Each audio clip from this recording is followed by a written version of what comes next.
Hello，歡迎嚟到 Toy Story Channel 機械人研究所，我係 Vince。咁仲有一個星期多啲呢，大家呢又會收到呢個消費券啦。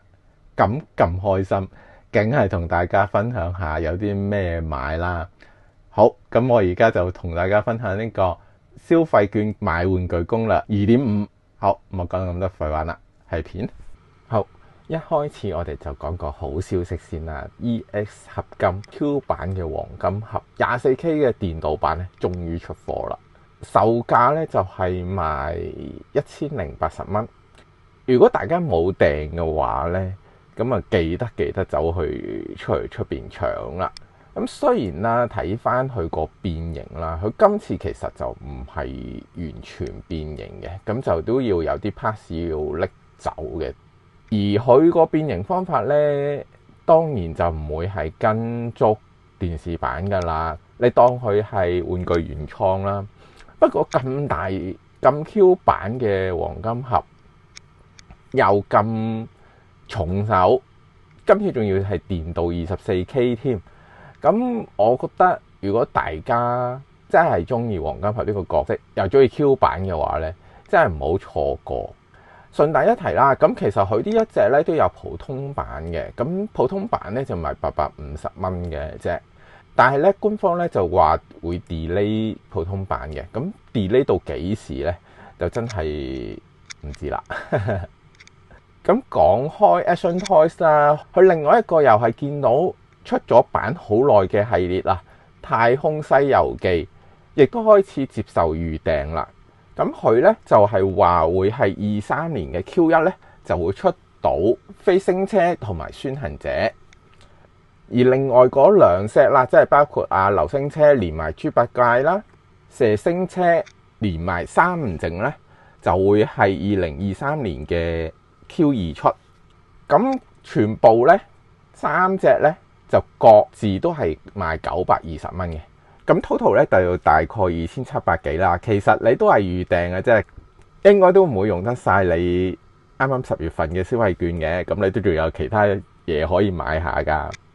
講翻呢套《太空西遊記》啦，咁講真，有好多網友咧都話佢首先就其實3個飛機仔冇乜嘢玩啦，賣成900幾蚊，好似有啲貴喎。但係大家諗下喎，呢一套嘢真係唔係好多product出噶咯。如果講真，你識得呢套嘢，年紀都應該有翻咁上下啦。咁900幾蚊一套，應該唔會令到你好有經濟壓力嘅。咁講真，如果你真係好有經濟壓力嘅話，不如慳翻冇買玩具啦，係咪先？可能為咗少少童年債，肉痛少少都買咗佢啦，係咪？講翻玩具本身啦，嗱，講真，我自己嚟講咧，呢三隻嘢咧，我都算覺得佢 OK 過得去嘅。唯一有少少唔滿意嘅咧，就係第一啦，3部人仔咧係坐唔到入去嗰架飛機度嘅，因為咧佢自己亦都有講噶啦，佢就會話一個咧就係可動人偶，另外一個咧就係非可動人偶。非可動人偶咧就係俾你放入去嗰個戰機入邊嘅啫。我唔相信佢個可動人偶可以放到入去咯，因為其實你睇翻佢個比例啦，成隻嘢個比例好似大過架飛船都幾多下。我唔相信佢有位可以執到成隻嘢入去。如果真係可以執到成隻嘢入去，又點解會無啦啦送多一個非可動人偶俾你咁好死呢？係咪先？所以預咗佢唔可以放入去先啦。呢個就係有一少少失望啦。第二個少少失望咧，就係如果有睇過動畫嘅話咧，都知佢哋3個人咧其實成日除頭盔。咁今次咧，佢哋就直頭係冇出到個人樣啦，咁就淨係完全係戴咗頭盔啦。咁可能個廠方冇乜信心出卡通人樣啦，因為講真咁細隻玩具，你仲要處理個人樣呢，其實都幾有難度嘅。而同埋你出得唔靚嘅話，不如唔好出啦。咁另外啦，其實佢亦都幾算有啲心思嘅，咁就起碼呢，就跟咗地台嘅。咁佢個地台呢，仲要係宇宙皇后號嗰個發射地台樣嚟嘅。另外咧，佢人仔咧亦都有磁石可以黐喺個戰機度。咁呢個我又覺得 OK 有心思嘅。講緊如果係 fans 嘅話咧，都應該會訂。我最擔心嘅咧，其實咧就係佢個發售日咯。雖然佢就係話2023年可以出到啦。如果你23年尾出到晒3隻嘅話咧，我都當你贏㗎啦。另外啦，佢亦都公布咗一個黑影嘅，咁就係宇宙皇后號。咁我唔相信佢呢一隻宇宙皇后號可以擺得到呢3隻飛機入去嘅，因為如果擺得到3隻飛機入去嘅話，個 size 咧都應該大過張餐台。就算係有錢買，都未必有位放。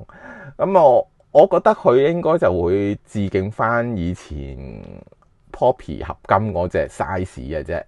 咁啊，希望佢跟翻3架迷你嘅飛機咁可以擺翻入去啦。但係咧呢個咧就真係連樣都未見過，連試版都未見過。咁啊，大家 fans 們咧都要身體健康啲啦。有健康嘅身體咧，先至可以玩得到玩具噶嘛，係咪？咁講開戰艦啦，Diacon嘅 DA95 Robo-Base 陸上機動戰艦 Grand Dion 咧，亦都喺之前公布咗噶啦。呢一隻咧就係 Robo-Base 嘅下半身嚟嘅啫。咁即係咩意思啊？即係 Robo-Base 咧係會分開最少2 set 去出噶。其實咧佢之前咧都仲有一 set 係飛機仔係以嚟做配件，咁就可以擺落去戰艦入邊用嘅啦。咁呢個下半身咧就會係2023年2月出，咁就係63,800 yen 嘅。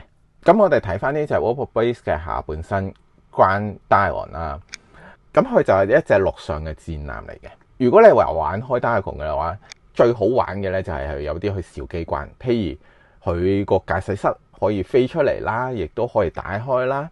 咁啊，佢有啲炮口又係可以打開變形變個炮口出嚟啦。咁其實呢啲咧都已經係好基本嘅啦。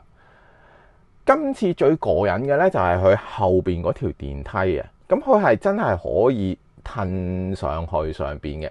咁呢一個咧就同以前舊版 Diacon 係一樣嘅，佢係一路可以褪到入去嗰個指揮室入邊嘅。咁今次呢一隻咧 Grand Dion 咧就好似唔可以褪到去指揮室，但係咧佢褪到上去上邊咧，佢嗰道門咧亦都可以打開嘅。咁啊，但係咧嗰道門打開個方法咧就係要自己用手打嘅。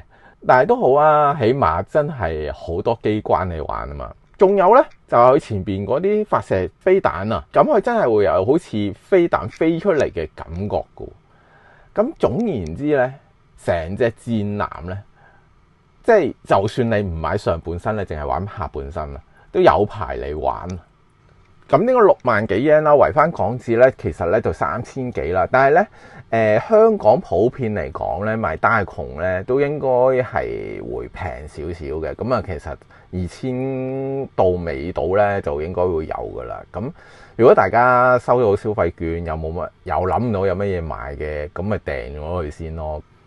咁講開戰艦啦，千禧年同Hobby Japan 一齊推出嘅 Amakuri 機神 King Raider 咧，終於咧就公布咗呢個彩圖啦，同埋亦都公布咗價錢，亦都公布咗發售日啦。咁價錢咧，竟然咧就同 Diacon 嗰隻戰艦咧係一樣嘅，都係63,800 yen。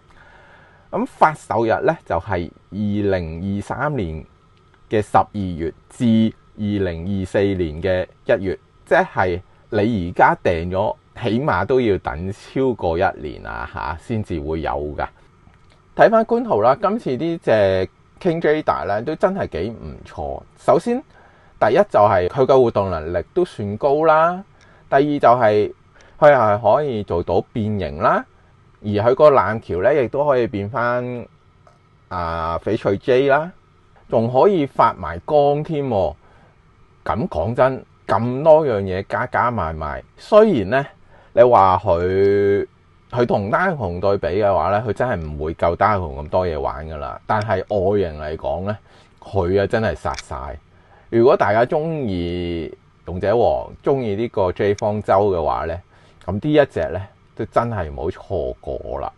不不如都講下 Bandai 有啲咩新嘢俾大家啦。咁首先第一樣咧就係食玩啊 SMP 啊。如果大家有玩呢個幻影時光系列嘅話咧，之前 SMP 咧亦都出咗逆轉王同埋呢個大馬神噶啦。咁雖然大馬神咧就係前作嚟噶啦，咁就其實唔關事嘅。但係如果大家有玩逆轉王嘅話咧，咁佢嘅後續機三冠王咧，亦都公布咗會出啦。咁今次咧，好得意喎！今次咧係有兩種唔同嘅 set 裝嘅喎。第一個咧就係普通版啦。咁普通版咧，我就唔 suggest 大家買㗎啦。大家一買就買呢個限定版啦。因為咧限定版咧，除咗多啲 pass 之外啦，灰色位咧亦都塗裝埋俾你，即係冇咗一般食玩嗰種好膠嘅感覺。如果大家真係中意隻三冠王嘅話咧，唔好揀普通版啦，直接去呢個雲限版本啦。咁雲限版本咧就係2023年2月出，賣11,500 yen。香港嘅 Bandai 咧都有得賣嘅，咁就700蚊港紙。咁講完食玩啦，另外呢個 NXH Style 咧嘅超魔神英雄傳嘅超魔神龍神丸咧，或者超魔神龍神號咧，亦都公布咗會出啦。咁呢一隻龍神號咧就係超魔神英雄傳裏邊最後嘅龍神號嘅形態啦。咁佢係集合晒佢所有嘅之前出嘅化身嘅力量，先至會變到呢個形態嘅。如果冇記錯咧，係應該係最嬲尾嗰一集出嘅，仲要係出咗一陣間嘅啫。但係咧呢一隻咧都算係龍神號幾型嘅形態之一嚟噶啦。首先第一咧就係有一把超級大嘅劍啦，咁嗰把劍真係幾有型。第二咧就係成隻嘢咧好有飛龍嘅感覺。如果揀嚟買嘅話咧，喺超魔神英雄傳裏邊揀一啲我中意嘅話咧，我就會揀普通嘅龍神號啦，同埋今次呢一隻超魔神龍神號，因為咧由最終同埋最普通形態啊嘛，咁佢中間嗰啲變嗰啲形態咧，有錢嘅咪買咯，冇錢嘅話就當睇唔到算啦，係咪？咁啊，我哋不如又講下啲高達啦。其實我之前都有講過噶啦，咁就係我訂唔到嘅 GFFMC Labo Wing Gundam啦。咁呢隻 Wing Gundam咧，雖然就係 Recala， 我唔知大家會唔會買埋呢一隻啦。咁如果大家冇之前嗰啲嘅話，咁呢一隻其實就應該係最後機會咯，嚇，應該暫時嚟講。咁除咗呢一隻 Wing 之外啦，咁其實佢亦都公布咗會出地獄死神嘅。咁但係地獄死神咧就未有發售日同埋未有售價嘅。咁除咗呢隻 Wing 之外啦，仲有就係福岡嘅 New Gundam啦。如果大家喺雲網搶唔到嘅話咧，咁等消費券出咗嘅時候咧，第一你可以一筆過去買隻現貨嘅，或者係訂一隻啦。咁就訂嘅話咧就要等到下年嘅3月啦。呢個咧就大家自己衡量啦。咁啊，我都係喺呢度講翻聲俾大家聽嘅啫。咁啊，大家可以自己考慮下。咁除咗 Metal Build 啊或者超合金嘅高達啦，燒弟咧，其實我覺得咧 Metal Robo 雲咧係比較好玩嘅。首先就係佢冇 Robo 雲咁膠啦，佢起碼都有少少合金啦。第二就係佢比較易買啲嘅。之前講開 Wing 啦，咁其實咧 Wing Gundam 系列嘅雙頭龍高達咧，亦都快將推出㗎啦。暫時呢一個 moment 咧就未有確實嘅發售日同埋未有確實嘅售價嘅。呢個咧係會喺9月30號公布詳情嘅。咁如果大家喜歡嘅話咧，可以留意翻 forum 啦。咁樣 forum 咧就會有最新嘅資訊嘅。咁另外啦，除咗雙頭龍之外啦，呢個量產人嘅 New Gundam咧，亦都會推出嘅。不過又幾奇怪，佢喺出量產型，但係咧又唔肯出呢個真真正正嘅 New Gundam，即係同之前白色一樣，又出咗量產型，但係又唔出白色。咁究竟佢幾時先至會肯出翻隻普通版嘅 New Gundam呢？ Anyway 啦，咁我今次嘅 list 咧就嚟到呢度啦，去總結啦。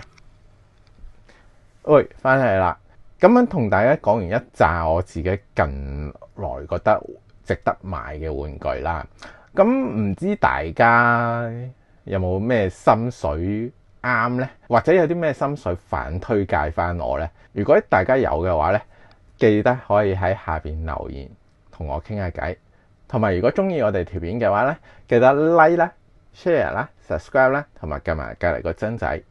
咁今次時間差唔多啦，下次見啦，拜拜。